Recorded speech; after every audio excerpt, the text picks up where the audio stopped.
13주차 세 번째 시간을 시작을 하도록 하겠습니다. 범주형 자료 분석 마지막 시간이 됩니다. 슬라이드를 넘기도록 하겠습니다. 앞서 했던 사례를 조금 더 복습하는 의미에서 또 한번 살펴보도록 하겠습니다. 본 두 번째 슬라이드에 여러분들한테 보여지는 사례는요, 고객 만족도점 SAV라고 하는 데이터에 대하여 교차 분석을 해보고자 하는 겁니다. 거기 분석 메뉴에 누르면요, 표에 보면은 네 번째 교차 분석이 있죠. 그걸 누르면요, 다음 페이지로 가볼게요. 이렇게 교차 분석 대화 상자가 나옵니다. 그럴 때 가로에 좌측 화면에 있는 그런 변수 중에 성별, 남자 여자 성별과 열은 이제 디자인 만족도, 그거를 선택한 걸 여러분들 보실 수 있을 겁니다. 다음 페이지로 가볼게요. 이후에 셀에서 정확한 검정 체크가 되어 있고요. 가운데 교차 분석 통계량의 카이 제곱 체크되어 있죠.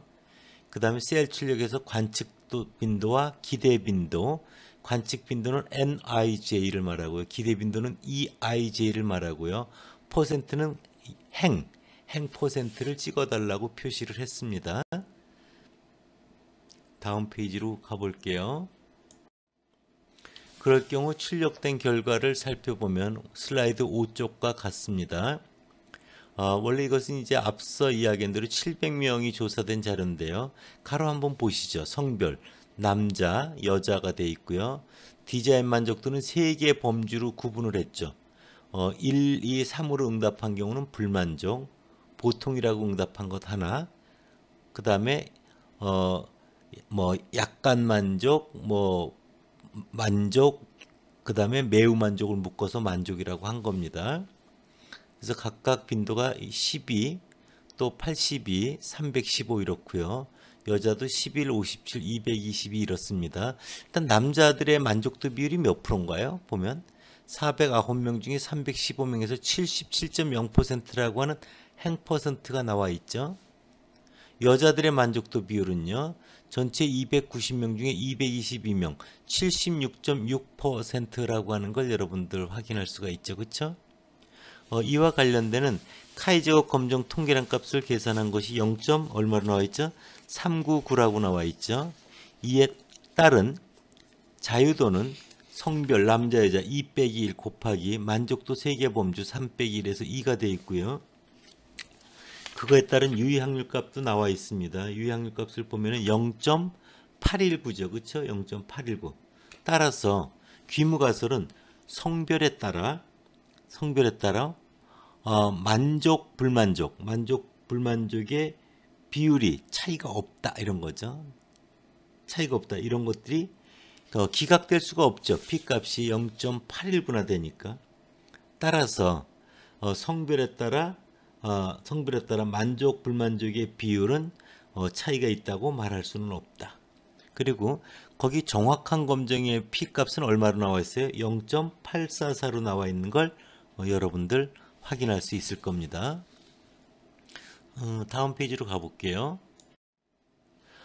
정확성 검정의 예라고 하는 건 앞서 이야기했듯이 카이 제곱 검정이라고 하는 것이 기대도수가 5 이상인 그런 셀이 80% 이상일 경우에 정규적인 근사 검정, 표준정규표로 근사해서 검정하는 것인데, 만약에 표본의 개가 작은 경우, 그럴 때는 우리가 즉 기대도수가 5 이하가 셀이 많은 경우, 그럴 경우 카이 제곱 근사 검정은 위험하다. 그럴 때는 이항분포나 또는 다항분포에 의하여 정확하게 유의확률 P값을 계산하여 검정하는 게 올바른 분석 방법이다 라는 말씀을 드렸습니다. 그와 관련되는 예를 여러분들에게 소개해 드리도록 하겠습니다. 먼저 예를 보면 호흡기 질환 치료 방법에 관련된 자료입니다. 행변수는 처리 1과 처리 2가 있어요. 열변수는 치료 방법 1에 의해서 호전됐느냐 호전되지 않았느냐, 처리 2에 의해서 호전이 됐느냐 호전이 되지 않았느냐 이런 거죠. 그래서 우리의 관심은 치료 방법 1이 치료 방법 2에 비하여 효과가 더 좋았느냐 이런 걸 검증해 보기를 위한 겁니다. 이때 규모가설은 두 치료 방법 간에 있어서 치료 효과는 차이가 없다가 기무가설이 되겠죠. 대립가설은요. 치료 방법 1이 치료 방법 2보다 더 치료 효과가 좋다라고 하는 한쪽 방향에 관심을 두고 있는 단측 검정의 예입니다. 다음 페이지로 가볼게요. 이럴 경우 정확검정점 SAV 데이터를 먼저 보면요. 슬라이드 화면 좌측 위에 있죠. 트리트먼트 치료 방법 1이고요. 호전이 된 게 카운트 10명, 치료 방법 1로 호전이 안 된 사람이 2명, 치료 방법 2인데 호전이 된 경우가 2명, 치료 방법 2인데 호전이 안 된 경우가 4명 이렇죠. 그런데 카운트를 보면 되게 셀이 작죠. 이걸 앞서 한 메뉴 형태로 지정을 해서 카이제곱 검정을 해보면요. 피어슨 카이제곱 값이 얼마라고 나와 있어요? 4.500. P값이 0.034로서 기무가설이 기각되죠. 기무가설이 기각되는 걸 볼 수 있습니다. 그래서 피어슨의 카이제곱 값이 4.50, 양측 P값이 0.034. 굉장히 유의하고 기무가설이 기각된다. 근데 그 표에 여러분들 아래 보면 이런 말이 나와 있죠. 세 개 셀은 B에 나와 있죠. B. 세 개 셀은 즉 75.0%는 5보다 작은 기대 빈도를 가지는 셀입니다. 이런 말이 나와 있어요. 위험하다는 거죠. 정분포로 근사해서 하는 게. 그래서 여러분들 그 결과 해석의 두 번째를 보면 기대도수가 5 이하가 많다. 그리고 카이제곱은 기본적으로 양측 검정이 사용되는데 우리가 원했던 건 단측 검정이었잖아요. 이럴 때는 이항 분포에 의한 정확한 피셔 이그젝 테스트를 해주는 게 맞다.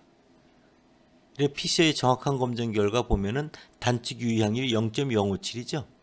즉 0.05보다 크잖아요. 기무가설을 기각하지 못합니다. 즉 앞서 카이제곱 검정으로는 유의하게 나왔는데 피셔 이그젝 테스트로는 유의하지가 않은 거죠. 이렇게 결과가 반대가 되는 경우가 많이 있습니다.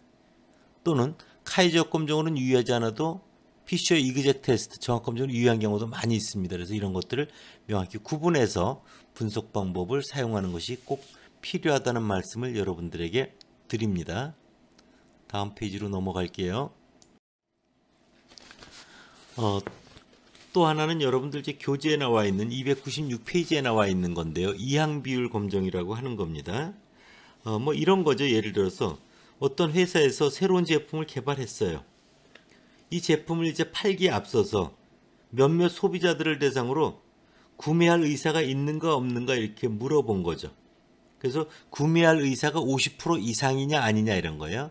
제품을 구매할 의사가 50% 이상이냐 아니냐 이런 것들의 비율을 이제 검증하는 방법을 여러분들에게 소개를 하는 겁니다. 그래서 거기 보면 여러분들 아이디 넘버가 1부터 쭉 있고요. 그 다음에 구매할 생각이 있느냐 없느냐 예 아니오로 응답된 걸 여러분들 보실 수가 있을 겁니다. 자 이럴 때 1이 이제 구매 의사가 있는 거고요. 예고요. 제로가 이제 아니요. 이런 거거든요. 이럴 때 여러분들 거기 기무가설을 보면 P가 0.5냐 그거보다 구매 의사 비율이 0.5보다 크냐 이런 거고요. 그에 관련되는 이항 분포의 확률 계산하는 게 두 번째 분홍색 박스로 나와 있는 거고요. 정분포로 근사하는 식이 또한 제시라고 해서 나와 있는 겁니다. 이것을 SPSS를 이용해서 하면요. 분석 메뉴가 있죠. 분석 메뉴에 거기 보면 비모수 검정이라고 하는 부분이 되어 있는데 찾았죠? 여러분들 그걸 누르면 레거시 대화 상자라는 게 나와요. 거기에 여러분들 두 번째 메뉴에 이항 B라고 하는 메뉴가 나와있죠. 그걸 누르시면 됩니다. 그 다음 페이지에 그러면 이항 검정이라는 메뉴에서 검정 변수가 뭐예요? 구매 의사라고 옮겨놓고요. 그 검정 비율이 뭐라고 되어 있어요? 0.50 이해되시겠어요? 검정 비율이 뭐라고? P = 0.50 그것을 수행해 보면요. 먼저 여러분들 구매에서 예 비율이 몇 프로예요? 관측 비율이? 20명 중에 15명 75%나 되잖아요. 그렇죠? 75% 0.75잖아요. 이에 따른 유의 확률이 얼마예요? 0.041 0.05보다 크죠? 굉장히 유의한 걸 알 수 있습니다. 따라서 새로운 제품이 개발됐을 때 구매하겠다는 소비자의 비율이 0.5와 차이가 없다가 기무가설이면 0.5 이상이라고 말할 수 있다가 대립가설이잖아요. 기무가설이 기각되기 때문에 새로운 제품에 대해서 구매하겠다는 그런 소비자의 비율이 0.5 이상이라고 말할 수 있다. 이런 결론을 내릴 수가 있는 겁니다. 다음 페이지로 가볼게요. 또한 카이제곡 검정이 되게 많이 이용되는 검정 중에 하나가 이제 적합도 검정이라고 하는 부분이거든요. 적합도 검정이라고 하는 것은 이런 거죠. 우리가 과거에 있던 어떤 분포의 룰을 실제로 데이터를 얻어봤더니 잘 부합된다, 적합된다, 이런 것들이 기무가설입니다. 그래서 우리가 실질적으로 과거에 가지고 있던 가설, 원칙, 법칙이 실제적인 데이터를 뽑아서 조사한 자료의 결과와 잘 부합된다, 적합한다, 이런 걸 확인하는 검정이 적합도 검정입니다. 그래서 이 경우에 이해는 뭐냐면요. 보통 여러분들 이제 생물 시간에 고등학교 때 들어본 적이 있는지 모르지만요. 완두콩이라고 하는 게 있거든요. 완두콩이 이제 교배 실험을 해서 그 교배 실험 중에 총 556개 중에 둥근 노란 완두콩이 315, 둥근 녹색 완두콩 타입이가 108개, 모난 노란 완두콩이 101개, 모난 녹색 완두콩이 32개이다. 근데 여러분들 멘델의 법칙이라는 게 있거든요. 멘델의 법칙은 바로 이 네 종류의 완두콩의 비율이 9대 3대 3대 1로 나온다라는 거거든요. 9대 3대 3대 1이면 합해보면 이제 16이잖아요. 그래서 P1이 16분의 9, P2가 16분의 3, P3가 16분의 3, P4가 16분의 1이다. 라는 것이 멘델의 법칙에 잘 부합된다. 이런 뜻이거든요. 그런 것들을 카이제곡 검정을 통해서 해보면은 ni-npi0의 제곱 나누기 기대도수 npi0거든요. 첫 번째로 보면 어떻게 돼요? 첫 번째는 315 빼기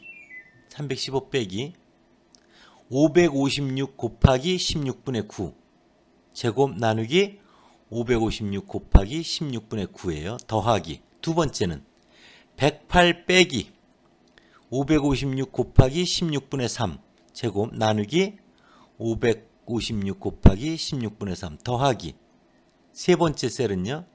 101 빼기 556 곱하기 16분의 3 제곱 나누기 556 곱하기 16분의 3 더하기 맨 마지막은요. 가로 열고 32 빼기 n 556 곱하기 p 16분의 1 가로 닫고 제곱 나누기 556 곱하기 16분의 1 이렇게 계산하면 된다 이겁니다. 이런 것들을 SPSS에서는 분석, 그 다음에 비모수 검정, 레거시 대여상자에서 여러분들 보면 거기 카이제곡 메뉴를 선택하면 되고요. 그럼 다음 페이지로 넘어가 볼게요. 검정 변수에 완두콩의 종류를 갖다 놓으시면 되고요. 거기 기대값에 보면 값에 거기 0.563, 0.187, 0.187, 0.063이 들어가 있죠. 이거는 아까 얘기했던 16분의 9 추가, 16분의 3 추가, 16분의 3 추가, 16분의 1 추가하면 그렇게 값이 결정이 됩니다. 입력을 하면. 그래서 뭐 필요하면 우리가 정확검정도 할 수 있는데요. 최종적으로 나온 결과를 보면요. 카이제곱이 얼마예요? 0.515라고 나와 있죠. 이에 대응되는 P 유의확률 값이 얼마입니까? 0.916이 근사확률로 나와 있죠. 그렇죠? 그러니까 기무가설이 기각이 안 되죠. 즉, 이 데이터는 멘델의 유전 법칙에 잘 부합된다. 잘 적합된다가 기무가설인데 그것을 기각할 수 없는 거죠. 따라서 우리가 관측된 완두콩들의 비율은 멘델의 법칙을 잘 따른다고 말할 수 있는 겁니다. 여기까지 내용이 여러분들 13주차 범주형 자료 분석과 관련되는 내용이었습니다. 감사합니다.